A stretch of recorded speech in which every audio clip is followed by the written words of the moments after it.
Hi guys, so we are starting with the self-paced online module lectures. Self-paced online module जो है वो ICI ने introduce किया है. ICI introduced it in the new syllabus as self-paced online module. इसमें दो set है, set ए और सेट बी. सेट ए के अंदर है कॉर्पोरेट एंड इकोनॉमिक लॉज और सेट बी में है SCMP. तो हम लोग आज कवर करने जा रहे हैं स्टार्टिंग में set A which is corporate and economic laws. So चलिए देखते हैं क्या क्या है. वैसे ये पूरा का पूरा एग्जाम MCQ होने वाला है, ठीक है. तो वैसे ही हम लोग प्रिपेयर करेंगे और सारा का सारा सिलेबस यहाँ पे जितना भी कंपनी लॉ इकोनॉमिक लॉज है पूरा कंप्लीट करेंगे. सो चलिए देखते हैं. सो सबसे पहले we will be starting with the self-paced online module. Okay, so here it is. Self-paced online module set A. Self paced online module जो है वो सेट ए जो है उसका सबसे पहला का नाम क्या है. See the name corporate and economic laws. तो we will be studying about the corporate law and we will be studying about the economic laws. So let us discuss the syllabus with you all guys. सबसे पहले आता है syllabus में corporate law में section number A जो कि deal करता है कंपनी लॉ के साथ. इसमें सबसे पहला चैप्टर आता है appointment and qualification of directors. This is the one of the first chapter of company law. Second is appointment and remuneration of managerial personnel. This is the second chapter. Third chapter meeting of board and its power और इसी तरह से inspection, inquiry, investigation, compromise arrangement, amalgamation, prevention of operation and mismanagement, winding up, miscellaneous provisions, adjudication, special court, NCLT, national company law appellate tribunal और last में ई filing. ई filing जो है वो अभी हाल फिलहाल में ICAI ने न्यू इंट्रोड्यूस किया है, ये याद रखिएगा. ये पहले नहीं हुआ करता था but E filing is now introduced by ICAI. तो ये जितने भी चैप्टर्स हैं इन सभी चैप्टर्स को हम लोग कवर करने वाले धीरे धीरे करके. Starting with this chapter which is appointment and qualification of directors. This is one of the very very important chapter because we are starting with the directors. So you must know what is a director, how to appoint a director in a company. This is very very important thing. So let's start with this. So I will just clean up all these things. Okay. Okay. So let us move to our next slide. अब एक बार MCQ paper है ये पूरा का पूरा, एक बार आप इसको देख लीजिए जल्दी से.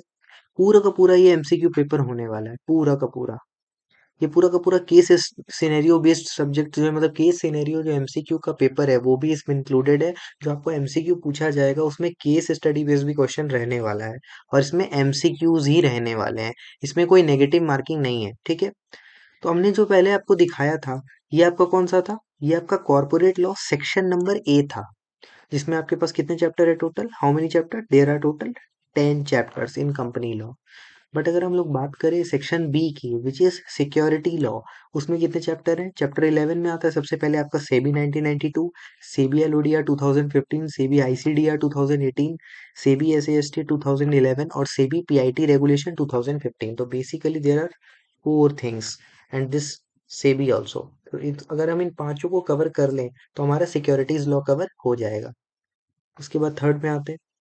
थर्ड पार्ट कौन सा है हमारा, थर्ड पार्ट जो है वो हमारा है इकोनॉमिक लॉ. इकोनॉमिक लॉ जो है वो आता है सेक्शन सी के अंदर. इसमें तीन चैप्टर है. FEMA 1992, foreign contribution regulation 2010, insolvency and bankruptcy code 2016. तो basically economic laws contain three chapters and securities law basically consists of five chapters and the corporate law covers 10 chapters approximately. So in our first lecture we will be starting with this chapter. What is the chapter, appointment and qualification of directors. कि directors होते क्या हैं, उन्हें किस तरह से appoint किया जाता है किसी भी कंपनी के अंदर. So let us start with first chapter which is what, appointment and qualification of directors. हम लोग स्टार्ट करते हैं अब जल्दी जल्दी. और एक बार पूरा वो देखिए तरीका क्या निकल के आने वाला है कि पूरा का पूरा कॉन्सेप्ट हम लोग यहाँ पे देख लेंगे. शॉर्ट में मैंने अपने खुद के नोट्स आपके लिए प्रिपेयर किए हैं. पूरा का पूरा समरी होने वाला है. मैंने नोट्स प्रिपेयर किए, उसको आप अच्छे से देखिए, कॉन्सेप्ट समझिए. और उसके बाद आप फिर हम लोग MCQ ट्राई करेंगे जो भी ICI ने रिलीज किए हैं अपने MCQ केस स्टडी बेस्ड जो भी है. वैसे उसने जो भी मतलब कॉन्सेप्ट से रिलेटेड MCQ है वो हम लोग देखने वाले हैं सारा का सारा including case study. So let's start. So these are the SPOM classes from our institute. We और हम लोग सिक्योर करने वाले 60+ ऐसा एम लेकर के चलिएगा क्योंकि सेल्फ बेस्ड ऑनलाइन मॉड्यूल सिर्फ सेट ए आपको लॉ में नहीं काम आएगा बल्कि एक और पेपर नंबर जो आपका 6 है, ICA फाइनल पेपर नंबर 6. जिसमें इंटीग्रेटेड केस स्टडी बेस्ड आने वाला है, उसमें भी ये चैप्टर काम आने वाला है। तो इसीलिए हम लोग पूरा अच्छा से अंडरस्टैंडिंग लीजिए कि कॉर्पोरेट एंड इकोनॉमिक लॉज में डायरेक्टर्स का क्या रोल है, वो हम लोग समझते हैं। So let's start. तो let's start with appointment and qualification of directors covering the basics. सबसे पहले बेसिक्स के ऊपर चलते हैं, ठीक है। सबसे पहले point number one, director. Director जो है वो डिफाइन होता है क्लॉज 34। देखिए इसको सब ऐसे मत बोलिए कि two subsection 34, this is not two subsection 34, this is two clause 34, क्योंकि डेफिनेशन है, डेफिनेशन क्लॉजेस के अंदर कवर होता है। सो बेसिकली डायरेक्टर मीन, तो the definition of director is given under the sub two subsection, not two subsection बल्कि two clause 34। चलिए पढ़ते हैं। तो डायरेक्ट देखिए एक चीज और, मैंने अपने नोट्स में ना कुछ चीजें ब्लू रखी है, कुछ चीज रेड रखी है। जो ब्लू है वो आपके लिए, मतलब ब्लू और रेड में जो भी चीजें हैं वो ध्यान रखिएगा। Blue indicates positive, red indicates negative, इतना आपको याद रखना है। कैसे, अभी हम समझते धीरे धीरे। तो डायरेक्टर मीन्स मतलब सिर्फ और सिर्फ यही डायरेक्टर होने वाला है और कुछ भी नहीं होने वाला, सिर्फ इसी को डायरेक्टर माना जाएगा। तो director means a director appointed to the board of a company. तो डायरेक्टर किसको माना जाएगा, जो भी कंपनी के बोर्ड में अपॉइंट होगा। बोर्ड मतलब कंपनी का एक बोर्ड ऑफ डायरेक्टर्स होता है, एक ग्रुप होता है जो कंपनी के अफेयर्स को मैनेज करता है। उसमें जो बंदा अपॉइंट होता है उसको डायरेक्टर बोला जाता है। तो director means a person appointed to the board of a company, ठीक है। कंपनी लिखा हुआ है, वर्ड कंपनी। कंपनी मतलब सारा कंपनी इसमें इंक्लूडेड है, private company, public company, one person company. So every company must have a director because the company का अगर आपको सेक्शन पता हो तो it is 2 clause 20। Company means a company incorporated under the companies act 2013 और under any other previous company law. तो director का क्या मतलब हुआ, डायरेक्टर मतलब एक पर्सन जो अपॉइंट होगा, कंपनी के बोर्ड में अपॉइंट होगा, उसको आप क्या बोलोगे, डायरेक्टर। देखिए यहाँ मीन्स लिखा है, वेरी वेरी इंपॉर्टेंट, मीन्स। सिर्फ और सिर्फ इसी को डायरेक्टर बोला जाएगा, जो कंपनी के बोर्ड में अपॉइंट होगा उसको आप डायरेक्टर बोलेंगे। सेकंड पॉइंट, सिर्फ इंडिविजुअल्स को ही अपॉइंट किया जा सकता है कंपनी का डायरेक्टर्स। मतलब जो ह्यूमन बींग्स होते हैं सिर्फ उन्हीं को आप डायरेक्टर्स अपॉइंट कर सकते हैं। Only individuals can be appointed as a director of a company. For example, Ram, Shyam, they can be appointed as a director in Ganga Limited. Yes, they can be appointed as a director in Ganga Limited. Why? Because Ram, Shyam क्या है आपके individuals हैं, बिल्कुल है। और क्या Ganga limited एक company है, बिल्कुल है। अगर मान लीजिए गंगा प्राइवेट लिमिटेड है तो क्या राम श्याम डायरेक्टर अपॉइंट हो सकते हैं, फिर भी हो जाएंगे, कोई दिक्कत नहीं है, क्योंकि यहाँ पे वर्ड क्या है, कंपनी। तो अगर आप गंगा लिमिटेड बोलिए, गंगा प्राइवेट लिमिटेड बोलिए, आराम से। तो इंडिविजुअल्स को ही हम डायरेक्टर अपॉइंट कर सकते हैं, ये सबसे इंपॉर्टेंट पॉइंट है। राम श्याम डायरेक्टर अपॉइंट हो सकते हैं, क्यों हो सकते हैं, बिकॉज राम और श्याम इंडिविजुअल्स हैं। गंगा लिमिटेड एक कंपनी है, of course it is a public company because the word is itself says limited, तो it is a public company. तो पब्लिक कंपनी है तो भी कोई दिक्कत नहीं, क्योंकि हमने डायरेक्टर के डेफिनेशन के अंदर अभी पढ़ा। तो two things needs to be checked. First is, director में हमने पढ़ा कि इंडिविजुअल्स को ही डायरेक्टर अपॉइंट किया जा सकता है, फर्स्ट पॉइंट। और सेकंड पॉइंट इज कि एक कंपनी के लिए अपॉइंट होगा, सबसे इंपॉर्टेंट पार्ट। और कंपनी कोई भी हो सकता है, private company, public company, every company basically. So only individuals can be appointed as a director of a company. Third point, इसका मतलब है no body corporates LLP can be appointed as a director of a company. इसका मतलब है कि body corporates और LLP को company में डायरेक्टर अपॉइंट नहीं किया जा सकता। एलएलपी मतलब लिमिटेड लाइबिलिटी पार्टनरशिप। अभी आप थोड़ा संभाल, मतलब इसको सोच करके चलिए कि हाँ एलएलपी जैसा कुछ है, आपने पढ़ा था फाउंडेशन में, भूल गए होंगे, लेकिन आगे चल के उसको भी कवर करेंगे। तो बॉडी कॉर्पोरेट्स का मतलब होता है कोई भी चीज जिसका सेपरेट लीगल एंटिटी होता है उसको बॉडी कॉर्पोरेट बोला जाता है।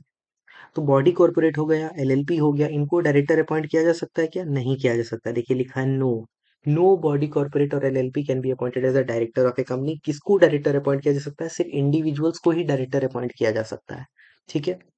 Next is, body corporates like public company, private company, financial institution cannot be appointed as a director due to separate legal entity concept। बोला जा रहा है कि बॉडी कॉर्पोरेट, जैसे कि पब्लिक कंपनी एक बॉडी कॉर्पोरेट है, प्राइवेट कंपनी एक बॉडी कॉर्पोरेट है, फाइनेंशियल इंस्टीट्यूशन मतलब बैंक वगैरह की बात कर रहा है, वो अपॉइंट हो सकते हैं क्या डायरेक्टर, नहीं हो सकते। क्यों, अभी हमने पढ़ा only individuals can be appointed as a director. तो body corporates are not allowed. So public company, private company, financial institution, they cannot be appointed as a director of company. Why?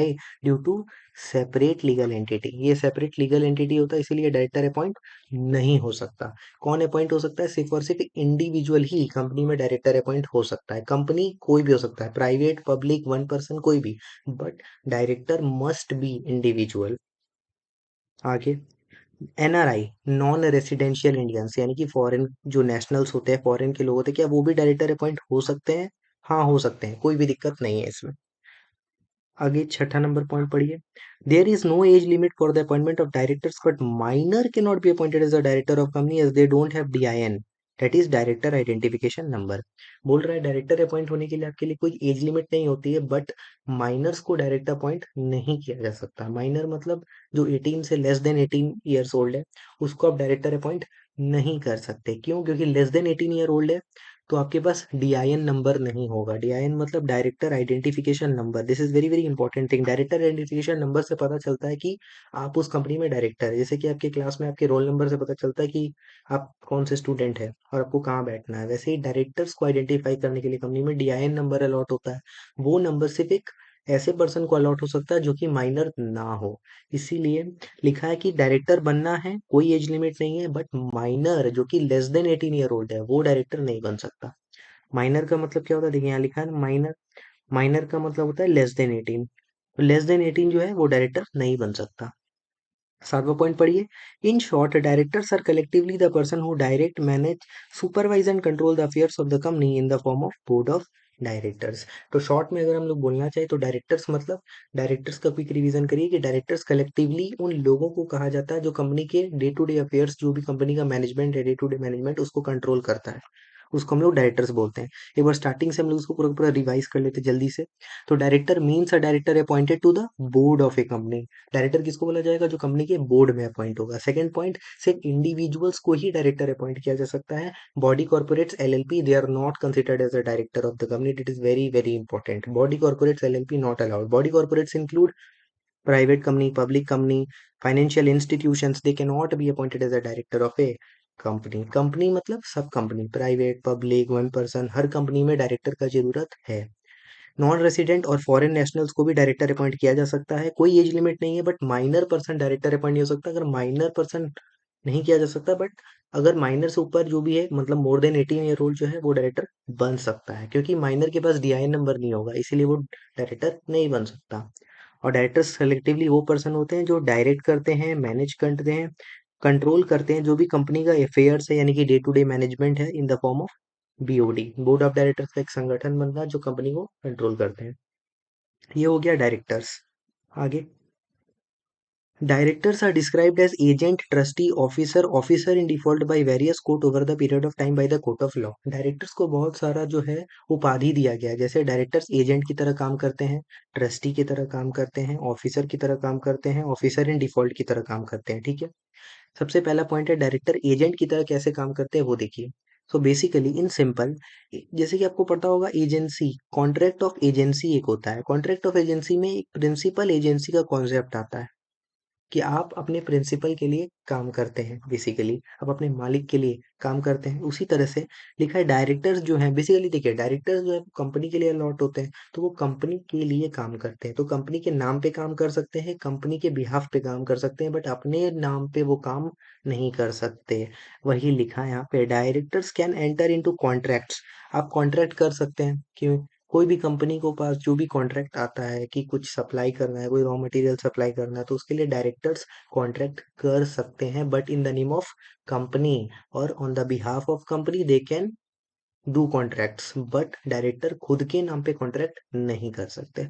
वही लिखा है, ये directors can enter into contract in the name of company and on the behalf of company they can enter into contracts, no problem, but they cannot enter into contracts in its own name। खुद के नाम पे contract नहीं कर सकते, ये important है। तो अगर राम खुद के नाम पे कॉन्ट्रैक्ट कर लेगा तो वो वॉइड एब इनिशियो हो जाएगा। ये बहुत इंपॉर्टेंट चीज है कि हम अपने, अगर मैं डायरेक्टर हूँ किसी कंपनी का, तो क्या मैं खुद के नाम पे कॉन्ट्रैक्ट करूंगा? नहीं, मैं अपनी कंपनी के नाम पे कॉन्ट्रैक्ट करूंगा। ये कंपनी मेरे बिहाफ में किसी को कॉन्ट्रैक्ट दे सकती है। अगला क्या है? When they exceed there authority और पावर। हर डायरेक्टर के पास कुछ ना कुछ पावर होता है जो कंपनी देता है या एक्ट देता है। ठीक है। बेसिकली कंपनी नहीं, उसको आप बोल सकते हैं कि वो एक शेयर होल्डर देता है, या फिर एक्ट जो भी है, कंपनीज एक्ट, वो यहाँ पे पावर देता है किसी भी डायरेक्टर को। तो अगर आप अपनी पावर से बढ़ चढ़ करके उससे ऊपर जा करके कुछ काम करेंगे तो वो भी वॉइड एब इनिशियो हो जाएगा, मतलब वो इनवैलिड हो जाएगा। तो आपको अपने विद इन द पावर रह करके डायरेक्टर को काम करना पड़ता है। आगे, when they use the company name incorrectly, अगर आप अपनी कंपनी का नाम आप मान लीजिए कोई कॉन्ट्रैक्ट कर रहे हैं, वो कंपनी के नाम पे कर रहे हैं और अपनी कंपनी के नाम में गंगा लिमिटेड की जगह गंगा प्राइवेट लिमिटेड लिख दिया और आप कॉन्ट्रैक्ट करके आ गए, तो वो इनवैलिड हो जाएगा। तो आप अपनी कंपनी का नाम बहुत ध्यान से लिखें, that is very very important. So directors अपने नाम पे कॉन्ट्रैक्ट नहीं कर सकता, कंपनी के नाम पे कर सकता है, कंपनी के बिहाफ पे कर सकता है। और अगर आप ये चीजें कर रहे हैं कि आप अपने पावर या अथॉरिटी से बाहर जा करके कॉन्ट्रैक्ट करेंगे, तो वो इनवैलिड हो जाएगा। कंपनी का गलत नाम यूज करके अगर आप कॉन्ट्रैक्ट कर लेंगे, तो भी वो इनवैलिड हो जाएगा। इस केस में डायरेक्टर्स आर पर्सनली लायबल, आप खुद ही लायबल होंगे उस केस में, आपको माना जाएगा दोषी, याद रखिए।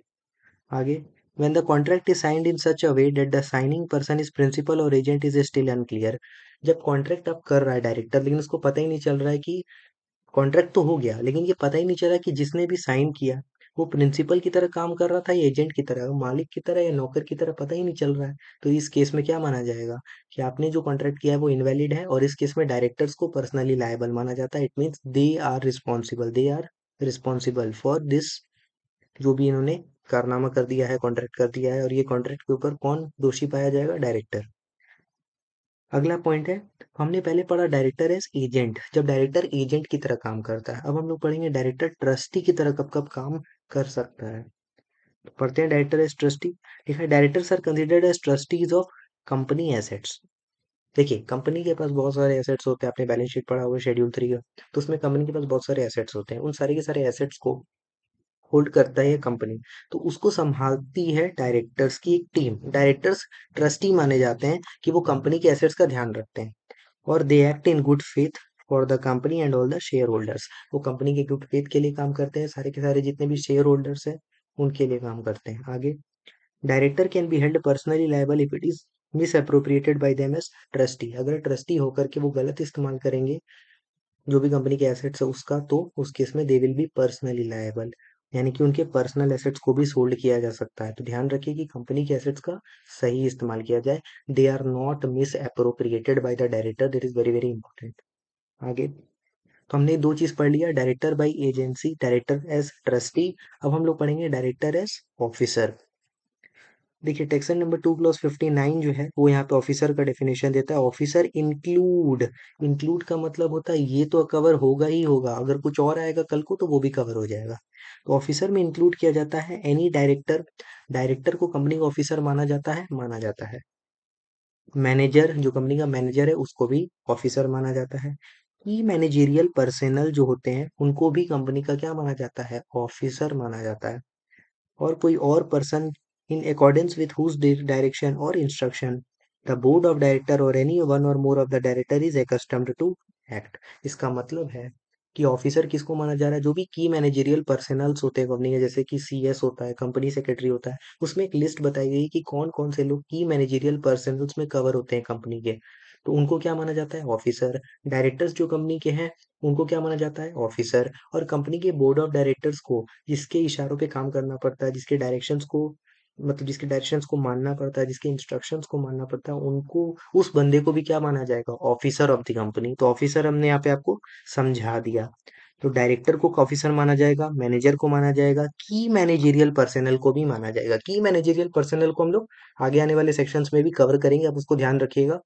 तो यहाँ पे इंक्लूसिव डेफिनेशन है, वर्ड क्या है देखिए, यहाँ पे मीन्स नहीं लिखा है, यहाँ पे लिखा है इंक्लूड्स। इसका मतलब ये लोग तो कवर होंगे, अगर कुछ और निकल के आता है तो वो भी कवर हो जाएगा। यहाँ पे हमने ये नहीं बोला कि सिर्फ यही कवर होने वाला है, कोई और भी हो सकता है जिसके अकॉर्डेंस, जिसके डायरेक्शंस के हिसाब से बोर्ड को काम करना पड़ता है। फॉर एग्जाम्पल सीईओ, कंपनी का कोई एक सीईओ है जिसके डायरेक्शंस पे बोर्ड को काम करना पड़ता है, क्या उसको भी ऑफिसर माना जाएगा? बिल्कुल माना जाएगा।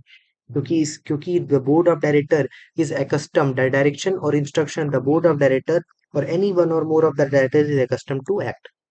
बोर्ड जिसके इशारों पे काम कर रहा है उस बंदे को भी ऑफिसर माना जाएगा, जो कंपनी का डायरेक्टर है उसको भी ऑफिसर माना जाएगा। जो की मैनेजेरियल पर्सनल है, जिसका डेफिनेशन आगे पढ़ेंगे कि की मैनेजेरियल पर्सनल्स में कौन कौन लोग आते हैं, उनको भी ऑफिसर माना जाएगा। तो हमने पढ़ लिया डायरेक्टर एज एजेंट, कि एजेंट के रूप में आपको ये ध्यान रखना है कि डायरेक्टर खुद के नाम पे कुछ नहीं कर सकता, कंपनी के बिहाफ पे काम कर सकता है, कंपनी उसको अपॉइंट कर सकती है, कोई दिक्कत नहीं है, बट कंपनी के नाम पे काम कर सकता है। लेकिन अगर अपने पावर के ऊपर जाके, if the director exceed the authority और the power in such a case, it will be invalid. और अगर डायरेक्टर साइन करता है कॉन्ट्रैक्ट को, लेकिन पता ही नहीं चल पा रहा है कि प्रिंसिपल कौन है, एजेंट कौन है। इस केस में भी डायरेक्टर्स पर्सनली लायबल होंगे। और जब वो अपने अथॉरिटी या पावर का बाहर जाके इस्तेमाल करते हैं, जिसको अल्ट्रा वियर्स भी बोलते हैं, तो उस केस में दे आर पर्सनली लायबल। तो ये चीज़ आपको पता होना चाहिए। और ट्रस्टी के रूप में काम करते हैं, कंपनी के एसेट्स को संभालते हैं, गुड फेथ में काम करते हैं, ताकि मतलब benefit for the benefit of the company they work, and they are personally liable if it is misappropriated. गलत इस्तेमाल करते हैं तो उनको पर्सनली लायबल माना जाता है। और ऑफिसर भी माना जाता है डायरेक्टर को, साथ ही साथ केएमपी को भी माना जाता है कि मैनेजेरियल पर्सनल। और कोई और ऑफिसर हो सकता है, कोई और पर्सन हो सकता है, जिसकी डायरेक्शन या इंस्ट्रक्शन के हिसाब से बोर्ड को काम करना पड़ता है, तो वो भी ऑफिसर माना जाता है। ये हमने पढ़ा कौन से सेक्शन के अंदर, 2 क्लॉज 59, क्योंकि एक डेफिनेशन है तो 2 क्लॉज 59। तो हमने पढ़ा director as agent, director as trustee. अब अगला सेक्शन पढ़ते हैं, director as officer in default. हमने एक्चुअली में यहाँ तीन चीज पढ़ लिया, डायरेक्टर, एजेंट, ट्रस्टी, ऑफिसर। और ये जो है डायरेक्टर एज ऑफिसर है, क्योंकि देखिए director is included in the definition of officer. अब पढ़ते हैं director as officer in default. Officer in default में दो दो लोग को कवर किया जाता है। सबसे पहला आता है होल टाइम डायरेक्टर, और उसके बाद आता है की मैनेजेरियल पर्सनल। इन दोनों को अगर आप जोड़ दो तो ये बन जाता है ऑफिसर। नॉर्मली ये ऑफिसर्स होते हैं, लेकिन अगर ये कोई एक्ट के विरुद्ध जाकर के कोई काम कर जाते हैं तो इनको माना जाता है ऑफिसर इन डिफॉल्ट। तो बेसिकली ऑफिसर इन डिफॉल्ट में दो ही लोग आते हैं। First is whole time director, and second is key managerial personnel. That is very very important. अब पहले पढ़ते हैं होल टाइम डायरेक्टर क्या होता है। होल टाइम डायरेक्टर एक इंक्लूसिव डेफिनेशन है। इसका मतलब है सिर्फ इसी को होल टाइम डायरेक्टर नहीं माना जाएगा, अगर कुछ और भी निकल के आता है तो वो भी होल टाइम डायरेक्टर हो जाएगा। For example whole time director होता क्या है, सिंपल पढ़िए। Whole time director refers to a director, ये एक ऐसा डायरेक्टर है जो कंपनी की एम्प्लॉयमेंट में है, जो कंपनी के यहाँ एम्प्लॉयमेंट में है, यानी कि कंपनी के यहाँ काम करता है पूरा का पूरा फुल टाइम बेसिस। मतलब अपना मोस्टली जो टाइम है फुल टाइम वो कंपनी को दे रहा है, इसलिए उसका नाम पड़ा होल टाइम डायरेक्टर। क्या ये डायरेक्टर है, क्योंकि नाम ही है होल टाइम डायरेक्टर। तो ये एक refers to a director who has been in employment of the company on a full time basis, and who is also entitled to receive remuneration, यानी कि इसको रेमुनरेट भी किया जाता है, इसको सैलरी भी दिया जाता है, और ये इस चीज को हकदार है। He is entitled to receive remuneration, इसीलिए इसको नाम पड़ा होल टाइम डायरेक्टर। सेक्शन पढ़िए, 2 क्लॉज 94 के अंदर होल टाइम डायरेक्टर को कवर किया गया है कि whole time director is a person who has been in employment with the company on a full time basis, and he also entitled to receive remuneration, remuneration को भी receive करता है। तो होल टाइम डायरेक्टर और अगर आप KMP इन दोनों को अगर आप ऐड कर दो तो ये बन जाते हैं ऑफिसर इन डिफॉल्ट। अब केएमपी पढ़िए, सेक्शन 2 क्लॉज 51 जो है एक्ट का, वो डिफाइन करता है केएमपी को। केएमपी का क्या होता है, केएमपी मीन्स, मतलब सिर्फ इन्हीं को केएमपी माना जाएगा। अगर आप इस लिस्ट से बाहर किसी पर्सन को ले लेंगे तो वो केएमपी नहीं माना जाएगा। ये है केएमपी। देखिए, सीईओ जो कंपनी का होता है, मैनेजर, एमडी जिसको मैनेजिंग डायरेक्टर बोलते हैं, वो केएमपी माना जाएगा। कंपनी सेक्रेटरी यानी कि सीएस, उनको भी माना जाएगा केएमपी। होल टाइम डायरेक्टर, उनको भी केएमपी माना जाएगा। सीएफओ ऑफ द कंपनी, उनको भी केएमपी माना जाएगा। और बाकी जो ऑफिसर्स हैं जो कि बोर्ड ने डेजिग्नेट किए हैं, यानी बोर्ड ने उनको उपाधि दी है, केएमपी का दर्जा दिया है, but are not more than 1 level below the director in whole time employment. तो अगर मान लीजिए होल टाइम एम्प्लॉयमेंट यहाँ होल टाइम डायरेक्टर है, तो उससे निचले लेवल का अगर कोई एक पर्सन है और उसको डेजिग्नेट किया गया है, यानी कि उसको एक उपाधि दी गई है बाय द बोर्ड, बोर्ड ने क्या किया, बोर्ड ने उसको उपाधि दी है किसी पर्सन को। कोई पर्सन मान लीजिए यहाँ पे खड़ा है, ठीक है, कोई पर्सन जो है वो यहाँ पे खड़ा है, तो क्या उसको, और उसको क्या उसको माना जाएगा कि एमपी, नहीं माना जाएगा। माना कब जाएगा, जब बोर्ड ने उसको डेजिग्नेशन दिया है, बोर्ड ने उसको उपाधि दी है कि एमपी का दर्जा दिया है। लेकिन वो लेवल क्या होना चाहिए उसका, उसका लेवल होना चाहिए just 1 level below the just 1 level below the whole time director. यानी होल टाइम एम्प्लॉयमेंट में जो डायरेक्टर है उसके जस्ट नीचे वाला जो लेवल होता है, उस लेवल पे अगर कोई बंदा है और उसको उपाधि दी गई है बाय द बोर्ड, तो इन सच अ केस उसको क्या माना जाएगा, केएमपी माना जाएगा। और जो बाकी ऑफिसर्स प्रिस्क्राइब्ड हैं, यानी कि सरकार कल को प्रिस्क्राइब करने वाली, अगर वो प्रिस्क्राइब करती क्या इन इन लोगों को भी केएमपी माना जाएगा, तो फिर उनको भी इंक्लूड कर दिया जाएगा। पर फिलहाल आपको ये ध्यान रखना है कि कंपनी के जो सीईओ हैं, मैनेजर हैं, एमडी है, उनको केएमपी माना जाएगा। कंपनी सेक्रेटरी को केएमपी माना जाएगा, होल टाइम डायरेक्टर को माना जाएगा, कंपनी के सीएफओ को माना जाएगा, और वो पर्सन जो होल टाइम डायरेक्टर के एक नीचे लेवल पे आते हैं, यहाँ भी इस लेवल पे आते हैं। और यहाँ पे अपॉइंटेड वो पर्सन जो बोर्ड डेजिग्नेट करता है उसको माना जाएगा केएमपी। और अगर बाकी कोई और ऑफिसर प्रिस्क्राइब करेंगे तो वो भी केएमपी में आ जाएगा, जो कि सरकार प्रिस्क्राइब करेगी इस सेक्शन के लिए। सेक्शन का नंबर देख लीजिए 2 क्लॉज 51, इसमें हमने डिफाइन किया केएमपी को। तो अगर आप होल टाइम डायरेक्टर और केएमपी इन दोनों को ऐड कर देंगे तो ये क्या बनेगा, ऑफिसर। लेकिन ये ऑफिसर इन डिफॉल्ट माना जाएगा, अगर ये पावर के विरुद्ध जाकर के इन्होंने कुछ काम किया तो officer in default. Section 2 clause 60 आगे, provided further if there is no full time director और KMP then in such a case the directors which have been specified by the board will be held liable. इसका मतलब क्या है कि normally क्या होता है कि जब ये दोनों ऑफिसर्स हैं, यदि यदि आपके पास फुल टाइम डायरेक्टर है कंपनी के अंदर या केएमपी है या दोनों ही है, तो उस केस में अगर कुछ एक्ट के ऊपर जाकर के कोई काम करेंगे तो ऑफिसर इन डिफॉल्ट इन दोनों को माना जाएगा। लेकिन मान के चलिए किसी कंपनी में होल टाइम डायरेक्टर है ही नहीं, किसी कंपनी के अंदर केएमपी है ही नहीं, तो उस केस में क्या माना जाएगा, किसको ऑफिसर इन डिफॉल्ट माना जाएगा। तो उस केस में बोर्ड जिसको भी अपॉइंट करेगा, उस केस में बोर्ड ने जिसको भी ये सब चीजों का काम दे रखा है उसको माना जाएगा ऑफिसर इन डिफॉल्ट। जिस भी डायरेक्टर को बोर्ड ने स्पेसिफाई किया है उसको ऑफिसर इन डिफॉल्ट माना जाएगा। अगर किसी कंपनी में होल टाइम डायरेक्टर नहीं है, ना ही केएमपी है, बट बोर्ड ने किसी पर्सन को स्पेसिफाई कर रखा है, किसी भी पर्सन को स्पेसिफाई कर रखा है, तो उसको भी माना जा सकता है क्या, ऑफिसर इन डिफॉल्ट। आगे देखिए, अगर बोर्ड ने स्पेसिफाई नहीं कर रखा है तब क्या होगा। तब तो सिंपल है, अगर बोर्ड ने स्पेसिफाई ही नहीं रखा है कर रखा है कि कौन सा ऑफिसर इस काम के लिए था अकाउंटेबल, और वो तो पता ही नहीं चल पाएगा उस केस में। तो उस केस में जितने भी कंपनी के डायरेक्टर्स है सबको ऑफिसर इन डिफॉल्ट माना जाएगा। All the directors of the company shall be held liable. अभी वो जल्दी से रिवाइज करवाता हूँ। Key managerial person, so basically officer in default में कौन कौन कवर हो गया, होल टाइम डायरेक्टर और केएमपी। केएमपी किसको बोलते हैं, CEO, manager, MD, company secretary, whole time director, CFO और कोई और ऑफिसर जो कि प्रेस्क्राइब करा जाएगा, सॉरी डिजिग्नेट किया जाएगा बाय द बोर्ड, या फिर उसको केएमपी मान लेंगे। लेकिन उसका एक लेवल, उसका जो लेवल है वो क्या लेवल होना चाहिए, just one level below the whole time director, उससे निचला लेवल अलाउड नहीं है। और उस पर्सन को उपाधि दी गई है, केएमपी का दर्जा दिया गया है by the board. It is very very important. और होल टाइम डायरेक्टर कौन होता है, वो person who has been in employment of the company, जो कंपनी के एम्प्लॉयमेंट में है। तो मैं इसको एक मिनट क्लीन कर देता हूँ आपके लिए। एक मिनट, मैं आपको इसके लिए क्लीन कर देता हूँ, वेट।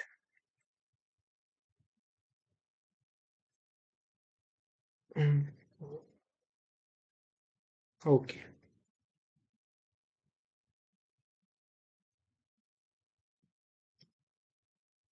ठीक है, ओके। तो यहाँ पे हमने क्या पढ़ा, होल टाइम डायरेक्टर की इंक्लूसिव डेफिनेशन है। यहाँ पे वो डायरेक्टर है आ गया जो कंपनी की एम्प्लॉयमेंट में है, फुल टाइम बेसिस पे काम कर रहा है और रेमुनरेशन पाने का हकदार रखता है। ये 4 पॉइंट्स अगर आपको पता है तो ये होल टाइम डायरेक्टर है। Whole time director section 2 clause 94 में कवर होता है। केएमपी भी आता है सेक्शन 2 क्लॉज 51 में। केएमपी मतलब की managerial personal, that is very very important. और केएमपी को हमने पढ़ा 2 क्लॉज 51 के अंदर, जिसमें आता है CEO, manager, managing director, company secretary, whole time director, CFO. CFO लिख लीजिए आप उसको, C F O. Other officers जो डेजिग्नेटेड है, डेजिग्नेटेड मतलब जिनको उपाधि दी गई है। किसने दिया उपाधि, बोर्ड ने दिया। किस चीज की उपाधि दी गई है, केएमपी की, क्या आप केएमपी माने जाएंगे। But not more than one level below the director in whole time employment, यानी वह जो भी होल टाइम डायरेक्टर है, जो भी कंपनी का होल टाइम डायरेक्टर है, उससे नीचे वाला जो एक लेवल होगा, ये वाला जो लेवल होगा, इस लेवल पे जिस भी पर्सन को डेजिग्नेट किया जाएगा बाय दी बोर्ड, उसको क्या माना जाएगा, उसको माना जाएगा केएमपी। सीधा बात है, केएमपी किसको माना जाएगा, हमने पढ़ लिया यहाँ पे। और अदर ऑफिसर जो कल को प्रिस्क्राइब माने जाएंगे, उनको जो प्रिस्क्राइब करे जाएंगे बेसिकली सरकार द्वारा, उसको भी केएमपी माना जाएगा। तो हमने पढ़ लिया केएमपी, होल टाइम डायरेक्टर, तो इनको माना जाता है ऑफिसर इन डिफॉल्ट। लेकिन अगर कोई होल टाइम डायरेक्टर है ही नहीं, केएमपी कंपनी में है ही नहीं, तो उस केस में क्या करेंगे, उस केस में ये देखा जाएगा कि बोर्ड ने कौन से डायरेक्टर्स को डेजिग्नेट कर रखा है। कोई कोई तो ऐसा जरूर डायरेक्टर होगा जो स्पेसिफाई कर रखा गया है बाय दी बोर्ड। बोर्ड ने उसको स्पेसिफाई कर रखा है कि भैया अगर होल टाइम डायरेक्टर या केएमपी नहीं हुआ तो तुम जिम्मेवार होगे, तुम ऑफिसर इन डिफॉल्ट माने जाओगे। तो उस पर्सन को हम लोग लायबल मानेंगे, और वो पर्सन क्या कंपनी का डायरेक्टर होगा, बिल्कुल डायरेक्टर होगा, तभी उसको ऑफिसर इन डिफॉल्ट माना जाएगा। लेकिन अगर बोर्ड ने किसी को स्पेसिफाई नहीं कर रखा इस काम के लिए, तो जितने भी कंपनी के अंदर डायरेक्टर्स हैं सभी लायबल हो जाएंगे, याद रखिएगा, it is very very important. Okay, उस केस में हमने पढ़ लिया। तो हमने अभी तक क्या क्या पढ़ा, एक बार जल्दी से पीछे की ओर जाते हैं, देखिए। ओके, सबसे पहले पढ़ा director as agent, director as trustee, director as officer, director as officer in default, हमने सारा कवर कर लिया। पीछे आइए, डायरेक्टर एज एम्प्लॉयज पढ़ते हैं। डायरेक्टर एम्प्लॉय की तरह काम करता है क्या, देखते हैं। तो लिखा है जो भी डायरेक्टर होते हैं किसी भी कंपनी के अंदर, वो कंपनी के एम्प्लॉयज नहीं होते हैं। ये बहुत इंपॉर्टेंट पॉइंट है, ये आपको ध्यान में रखना है कि कंपनी के जो भी डायरेक्टर्स होते हैं वो कंपनी के एम्प्लॉयज नहीं होते। क्यों? क्यों नहीं होते? क्योंकि देखिए, एम्प्लॉयज कौन होते हैं पहले वो समझिए। एम्प्लॉयज को अपॉइंट किया जाता है अंडर कॉन्ट्रैक्ट ऑफ सर्विस। कुछ टर्म्स एंड कंडीशंस होते हैं जिनको वो टिक मार्क करते हैं, और उसके बेसिस पे एक कॉन्ट्रैक्ट होता है और एम्प्लॉयज को अपॉइंट किया जाता है कंपनी के अंदर। बट डायरेक्टर्स में ऐसा कुछ नहीं है। डायरेक्टर्स को अपॉइंट किया जाता है अंडर कॉन्ट्रैक्ट फॉर सर्विस, कि आप कंपनी के अंदर एंटर करोगे क्यों? क्योंकि आपको कुछ सर्विसेज परफॉर्म करनी है, इसीलिए आपको एक कॉन्ट्रैक्ट के तहत हम रख रहे हैं। तो बेसिकली एम्प्लॉयज क्यों? तो क्या कंपनी के डायरेक्टर्स एम्प्लॉयज हैं? नहीं है। Employees are appointed under contract of service, जबकि डायरेक्टर्स को अपॉइंट किया जाता है under contract for services. Basically services have to be rendered in order to be a director, therefore directors are appointed under contract for service, employees are appointed under contract of service. आगे देखिए, अगर director accept कर लेता है जो भी employment में terms and condition है सारे के सारे एक्सेप्ट कर लेता है, तो उस केस में क्या हम उसको एम्प्लॉय मान सकते हैं? हाँ। अगर डायरेक्टर कंपनी का है तो वो एम्प्लॉय है क्या? नहीं। लेकिन अगर वो एम्प्लॉयमेंट को एक्सेप्ट कर लेता है, कंपनी के जो भी टर्म्स एंड कंडीशंस अगर अलग से लेकर के एम्प्लॉयमेंट में आ जाता है, तो कंपनी का एम्प्लॉय भी माना जाएगा। तो इसका मतलब एक पर्सन, नॉर्मली क्या है रूल, कि director is not a employee. Why? Director is appointed under contract for service, लेकिन employees are appointed under contract of service. लेकिन एक पर्सन डायरेक्टर और एम्प्लॉय दोनों हो सकता है क्या? हो सकता है, अगर वो एक्सेप्ट कर लेता है जो भी terms and conditions of employment है। तो उस केस में अगर वो कॉन्ट्रैक्ट कर लेता है तो वो कंपनी का एम्प्लॉय भी बन सकता है, इसमें कोई दिक्कत नहीं है। अब जल्दी से इस चार्ट को देखिए। तो अगर कॉन्ट्रैक्ट ऑफ सर्विस है तो इसका मतलब वो क्या है, वो एक एम्प्लॉय है, वो डायरेक्टर नहीं है, याद रखिए। अगर वो कॉन्ट्रैक्ट ऑफ सर्विस है, लेकिन अगर वो कॉन्ट्रैक्ट फॉर सर्विस है, मतलब सर्विसेज करने के लिए हमने उसे बुलाया है, तो वो क्या माना जाएगा? डायरेक्टर माना जाएगा, एम्प्लॉय नहीं माना जाएगा कंपनी का। That is very very important.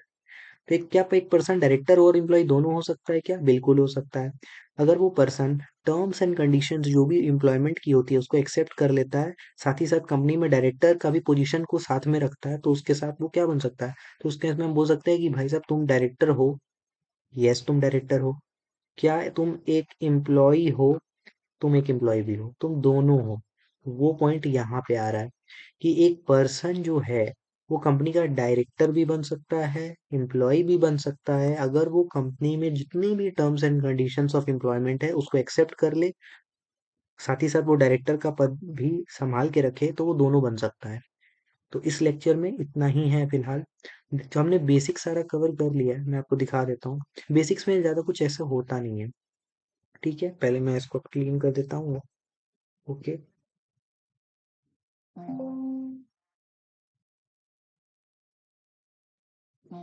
ठीक है, तो इसमें हमने पढ़ा कि डायरेक्टर के बारे में हमने सारा कुछ पढ़ लिया। डायरेक्टर कौन होता है, सिर्फ इंडिविजुअल अपॉइंट हो सकता है। क्विक रिवीजन जो है वो मैं आपको करवा देता हूँ, 1 मिनट। सबसे पहले इसको क्लीन कर लेते हैं। ठीक है, तो ये आप समझ सकते हो कि अपने बेसिक जितना भी हम लोग कॉन्सेप्ट है वो सारा का सारा डिस्कस कर लिए लगभग। अगर आप उतना भी समझ रहे हो, then it is very very true that you will be ending up in achieving good marks. आपको गुड मार्क्स आ जाएंगे, कोई दिक्कत नहीं है। बट हाँ, आपको मेहनत करना पड़ेगा। तो सबसे पहले हमने डायरेक्टर के बारे में पढ़ा। Director means a director appointed to the board of a company. इसके बाद ये हमने सबसे पहले पढ़ा था कि कंपनी मीन्स, तो हमने डायरेक्टर का डेफिनेशन पढ़ लिया सबसे पहले। 1 मिनट मैं मार्क करता हूँ पेन। डायरेक्टर का डेफिनेशन हमने पढ़ लिया। सिर्फ इंडिविजुअल अपॉइंट हो सकता है, ये हमने पढ़ लिया। बॉडी कॉर्पोरेट एलएलपी अपॉइंट हो सकता है क्या? नहीं हो सकता। बॉडी कॉर्पोरेट किसको बोलते हैं वही मैंने यहाँ पे लिख के दिया है। Public company, private company, financial institution. Why? क्योंकि इनके पास सेपरेट लीगल एंटिटी है, ये अलग अस्तित्व में माने जाते हैं, ये अलग हैं डायरेक्टर से, इसीलिए से इनको डायरेक्टर अपॉइंट नहीं किया जा सकता। NRI, foreign nationals director appoint हो सकते हैं। माइनर डायरेक्टर अपॉइंट नहीं हो सकता। क्यों? क्योंकि माइनर के पास डीआईएन नंबर नहीं होता है, इसीलिए वो डायरेक्टर अपॉइंट नहीं हो सकता। और डायरेक्टर्स नॉर्मली कौन होते हैं? जो कंपनी को मैनेज करते हैं, कंट्रोल करते हैं, कंपनी के फॉर्म अफेयर्स को कंट्रोल करते हैं। अफेयर्स मतलब कंपनी के जो भी डे टू डे मैनेजमेंट है, in the form of board of directors. Second चीज हमने क्या पढ़ा? डायरेक्टर्स को एजेंट माना जाता है, trustee, officer, officer in default. Agent क्या होता है कि वो अपने नाम पे कॉन्ट्रैक्ट नहीं कर सकता, कंपनी के नाम पे कर सकता है, कंपनी के बिहाफ पे कर सकता है। अगर अपने पावर से ऊपर जाकर के काम करेगा तो वो वॉइड एब इनिशियो होगा, उस केस में डायरेक्टर्स पर्सनली लायबल है। एक मिनट, मैं आपको और ज़्यादा इसमें क्लैरिटी चाहिए होगा, क्योंकि ये बेसिक्स है तो इसमें आपको गलती नहीं होना चाहिए, otherwise it will not be good. Okay. Okay. तो अगर आप अपनी पावर या अथॉरिटी के ऊपर जाएंगे तो आप पर्सनली लायबल होंगे। कंपनी का नाम इनकरेक्ट यूज करेंगे और साइन करते चले जाएंगे तो भी आप पर्सनली लायबल होंगे। कॉन्ट्रैक्ट इस तरह से साइन हो रहा है कि प्रिंसिपल एजेंट पता ही नहीं चल पा रहा है, डायरेक्टर्स पर्सनली लायबल होंगे, याद रखिएगा। खुद के नाम पे कॉन्ट्रैक्ट नहीं कर सकते, कंपनी के नाम पे कर सकते हैं, कंपनी के बिहाफ पे कर सकते हैं। ट्रस्टी माना जाता है कंपनी के एसेट्स का। और ऑफिसर का पदवी भी दिया गया है, देख लीजिए यहाँ पे डायरेक्टर इंक्लूड्स ऑफिसर। ठीक है। और इसी तरह से हमने आगे पढ़ा, ऑफिसर का डेफिनेशन पूरा कंप्लीट हो गया। होल टाइम डायरेक्टर और केएमपी, इन दोनों को अगर आप जोड़ लें तो ये क्या माना जाता है? Officer in default. Whole time director कौन होता है? जो पर्सन जो कंपनी की एम्प्लॉयमेंट में है, फुल टाइम बेसिस पे एम्प्लॉयमेंट को रिसीव करता है। केएमपी कौन होता है? CEO, manager, MD, company secretary, whole time director, CFO. और कोई भी पर्सन जो डेजिग्नेट किया जाएगा, जिसको उपाधि दी जाएगी बाय द बोर्ड और KMP just one level below the whole time director, उसको केएमपी माना जाएगा।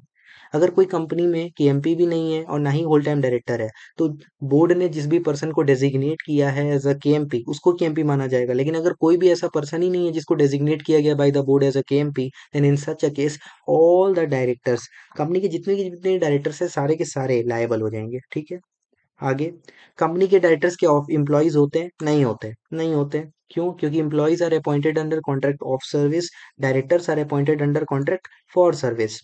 चार्ट में देखिए, अगर कॉन्ट्रैक्ट ऑफ सर्विस है तो वो एम्प्लॉई है, डायरेक्टर नहीं है। लेकिन अगर कॉन्ट्रैक्ट फॉर सर्विस है, मतलब सर्विसेज करवाने के लिए हमने कॉन्ट्रैक्ट के तहत किसी पर्सन को लाया है, तो वो पर्सन क्या माना जाएगा? डायरेक्टर माना जाएगा। इंस्टीट्यूट आपसे जरूर पूछेगा कॉन्ट्रैक्ट ऑफ सर्विस, तो इसका मतलब वो एम्प्लॉई, नॉट अ डायरेक्टर।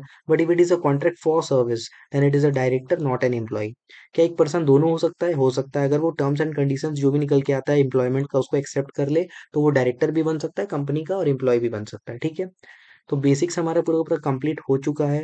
अब हम लोग धीरे धीरे एक एक करके सारा सेक्शन स्टार्ट करेंगे, जिसमें हम लोग का तरीका क्या होने वाला है वो देख लीजिए। बेयर एक्ट प्लस कीवर्ड, एक साइड लिखिएगा बेयर एक्ट, लिखने का जरूरत नहीं है, ये नोट्स आपको मिल जाएगा पीपीटी। बेयर एक्ट जो भी है, बेयर एक्ट आपको मिल जाएगा मेरे नोट्स के थ्रू, तो वो हम लोग लिखेंगे। और कीवर्ड्स जो निकल के आता है उस बेयर एक्ट से रिलेटेड, वो जस्ट उसके साइड बाय साइड लिखेंगे, ताकि एमसीक्यूज करने में दिक्कत ना हो। क्योंकि अगर सिर्फ बेयर एक्ट पढ़ के जाएंगे तो one day before the exam revise करना मुश्किल हो जाएगा।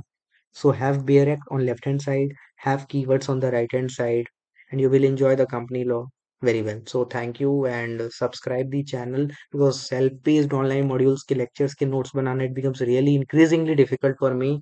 So please subscribe the channel and enjoy your life. Thank you.